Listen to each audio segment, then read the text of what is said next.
Assalamualaikum warahmatullahi wabarakatuh.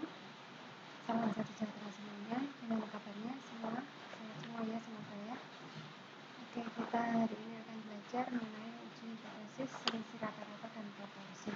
Kita langsung aja ya. Uji hipotesis selisih rata-rata. Nah, kemarin sudah kita bahas uji hipotesis untuk rata-rata dan proporsi. Sekarang selisihnya ya. Pengujian hipotesis selisih rata-rata digunakan ketika terdapat dua buah rata-rata hitung. Pengujian ini untuk mengetahui apakah beberapa populasi mempunyai rata-ratanya sama atau beda. Yang kedua, beberapa buah sampel berasal dari sebuah populasi yang sama ataukah berlainan. Ini perumusan hipotesisnya bersama yang kemarin ya, untuk uji dua pihak, H-nya 1 sampai 2, H-nya tidak sama dengan ya. Kurva yang menerima ya, ditolak yang di atas ini. Uji kriteria tidak ditolak ini berarti diterima ya. Uji pihak kanan berikutnya. Ini sama yang kemarin ya, jadi kalau yang lebih dari 30 pakainya Z alfa kedua, satunya alfa kedua ya. Kalau kurang dari 30 atau sama dengan ya pakai T alfa kedua. Yang pakai DF itu hanya T ya, ini enggak pakai DF ya. Uji pihak kanan ini sama yang kemarin ya. Yang satu lebih kecil sama dengan U2 yang pihak kanan ya. Hanya yang satu lebih besar dari U2. Kriteria penerimaan penolakannya sama ya. Yang ditolak ini ada dari Z alfa. Ini Z alfanya kalau yang satu pihak ya setengah min alfa Z. Ini DF-nya yang miliknya T ya. Jadi yang atas ini diabaikan. Yang N-nya kecil kurang dari 1 sampai 30 pakainya T ya, T alfa. Yang pihak kiri sama yang kemarin juga nih, H0-nya min 1 lebih dari 1 sampai 2, H-nya lebih kecil ya. Yang ditolak ya lebih kecil dari min Z alfa. Pakai Z, kalau N-nya lebih dari 30, kalau kurang dari sama dengan 30 pakainya T ya, T alfa. DF-nya yang 1 plus N2 min 2. Nah, ini rumusnya. Kalau rata-rata ya X bar ini ya, kalau proporsi pakainya P namanya. Rumusnya sama jadi ya. Kalau kemarin kan rata-rata saja, ini selisih rata-rata, ini yang sampel, ini yang populasi, ini standar deviasinya yang pertama N1 nya ya. Nah, ini dihitung tabel setnya, dihitung nilai set statistiknya atau set hitungnya. Kemudian ini rumus kalau definisi standarnya tidak diketahui maka diambil dari S-nya dari sampel ya. Kalau N-nya kecil pakainya T. Ya rumus hitungnya sama, hanya nanti pakainya tabelnya T ya.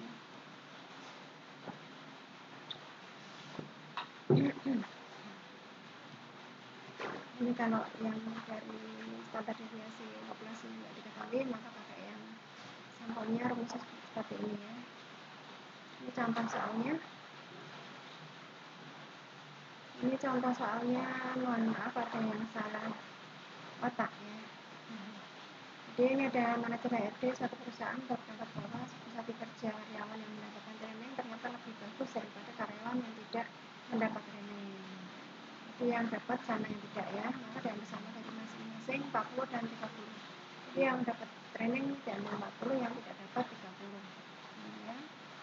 Dengan rata-rata dan simpanan bakunya 300 dan 4 untuk karyawan yang dapat training. Nah, jadi ini ya, harusnya 302 ya. 302 dan 4 ini yang S1 bar dan S1 nya yang mendapat training, dan 300 dan 4,5 untuk yang tidak mendapat training. Rata-rata dan simpanan bakunya ya. Ujilah pernyataan bahwa prestasi kerja karyawan yang mendapatkan training ternyata lebih bagus daripada karyawan yang tidak mendapat training. Nah, jadi yang disuruh menguji yang mendapatkan training yang pertama ini lebih dari yang kedua. Jadi ini ya.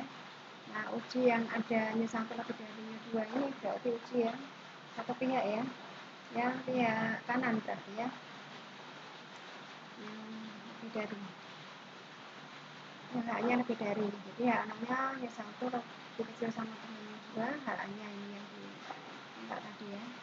Nah ini kita hitung karena ini n-nya 40 ya, kita pakai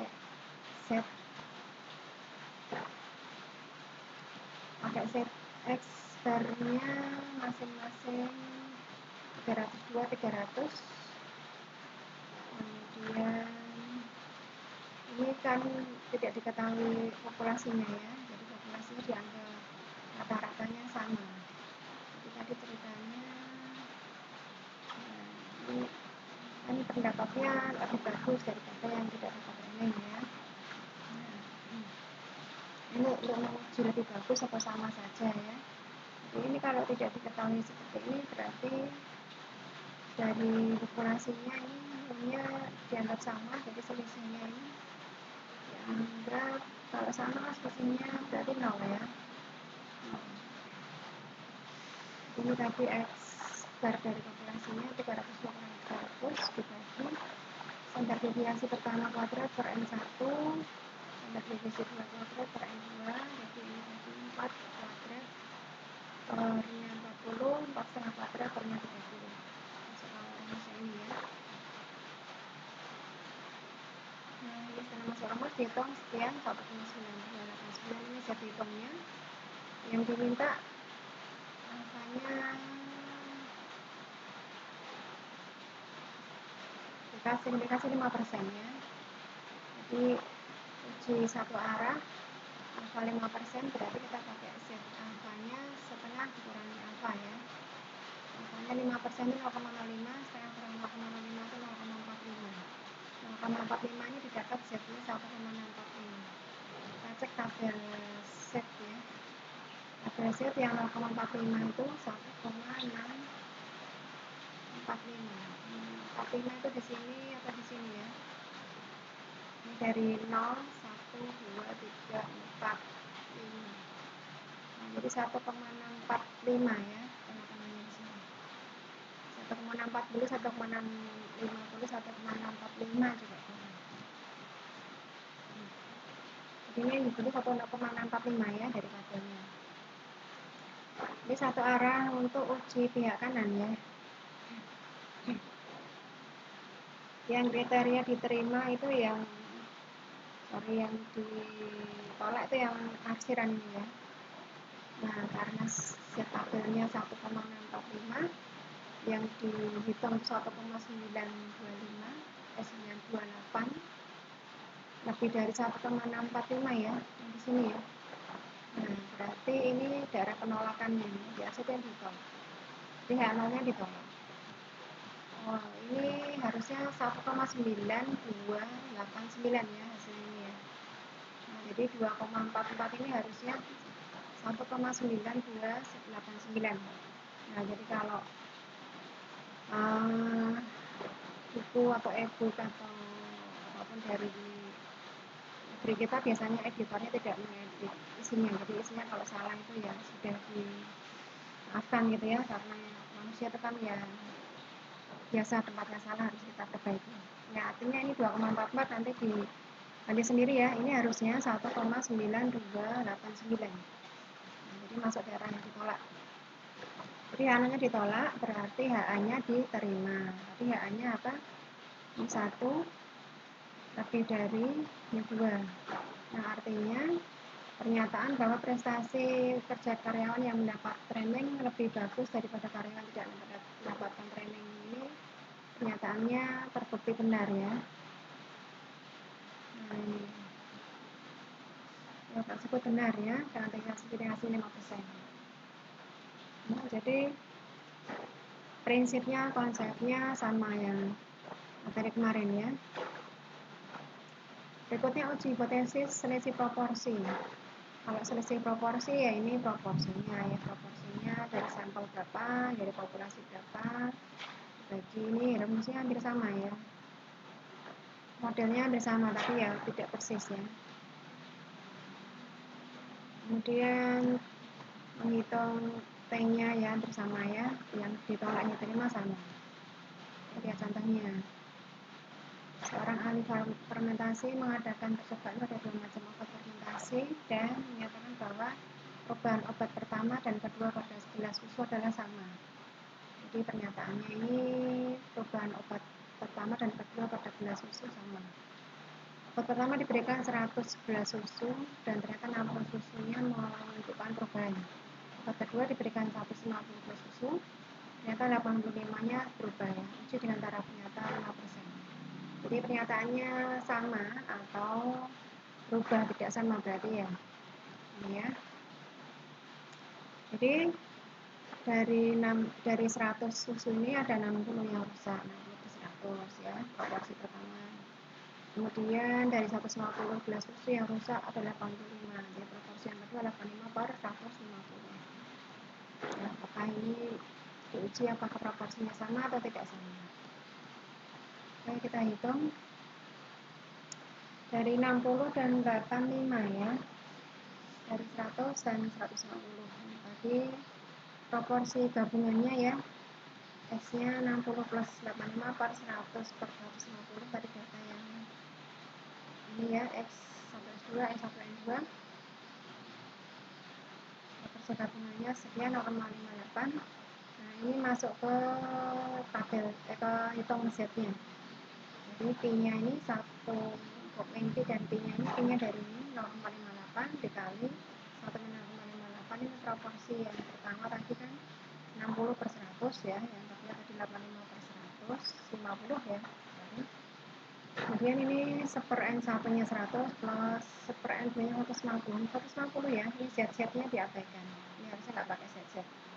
Nah ini ditambah, di seper dulu ditambah ya, ini dikurangi dulu berapa, ini dikali dulu, terus di akar, baru dibagi sama yang atas ini. Nah, ini artinya dikurangi dulu ya, dikurangi apa, dibagi sama yang bawah, ketemunya ini 0,5241. Ini Z hitungnya atau Z statistiknya.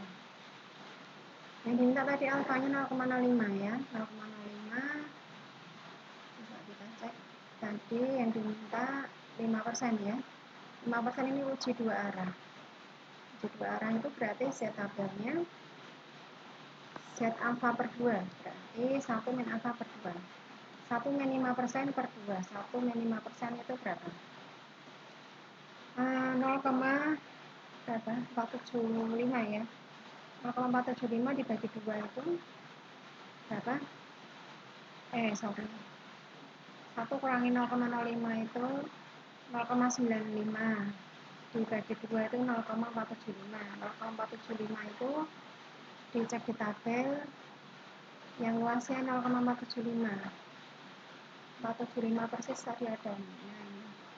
1,9 0, 1, 2, 3, 4, 5, 6 196 ya. 1,96. Nah, jadi ini 1 min 0,05 dulu. 0,95 dibagi 2, 0,75 ya. Lalu dari di tabelnya ketemunya sekian. Nah, ini yang tabel yang 1,98, yang dihitung 0,5. Berarti masuk ke daerah mana? Ini uji dua pihak ya. Jadi kalian harus pahami dulu uji dua pihak, uji satu pihak ya. Nah ini yang di hasil ini yang ditolak karena 1,96 ini plus minusnya ya masuk ke range-nya ini enggak masuk ya, jadi 0,5 itu di dalamnya, nah di luarnya baru 1,96 plus ini yang main ya, angka keduanya. Nah berarti artinya masuk ke daerah yang tidak diarsir ini ya, yang tidak dapat ditolak ya. Berarti H0-nya diterima. H0-nya diterima itu berarti kesimpulannya pada tarafnya 5%, pernyataan H0-nya